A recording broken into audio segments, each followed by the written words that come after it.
BCS এর লিখিত পরীক্ষার সিলেবাস পরিবর্তন করে ৬টি আবশ্যিক বিষয় অন্তর্ভুক্ত করে পরীক্ষার নম্বর পুনর্বণ্টন করে গাণিতিক যুক্তি ও মানসিক দক্ষতা বিষয় সিলেবাস থেকে বাদ দেওয়ার সুপারিশ করেছে জনপ্রশাসন সংস্কার কমিশন।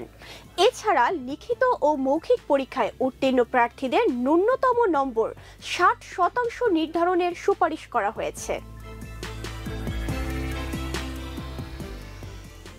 কমিশনের প্রতিবেদন অনুসারে বাংলা রচনায় ১০০ নম্বর, ইংরেজি রচনায় ১০০ নম্বর, ইংরেজি কম্পোজিশনে ও প্রিসিস বিষয়ে ১০০ নম্বর, বাংলাদেশের সংবিধান, ইতিহাস, ঐতিহ্য ও সংস্কৃতিতে ১০০ নম্বর, আন্তর্জাতিক ও চলতি বিষয়াবলিতে ১০০ নম্বর এবং সাধারণ বিজ্ঞান ও প্রযুক্তি, সমাজ, পরিবেশ ও ভূগোল বিষয়ে ১০০ নম্বর করার সুপারিশ করেছে।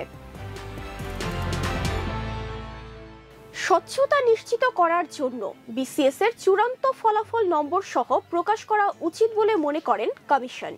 কারণ প্রার্থীদের মধ্যে তাদের প্রাপ্ত নম্বর নিয়ে বিভ্রান্তি রয়েছে। কোনো প্রার্থী পরপর ৩ বার পরীক্ষায় ব্যর্থ হলে তিনি আর পরীক্ষা দিতে পারবেন না।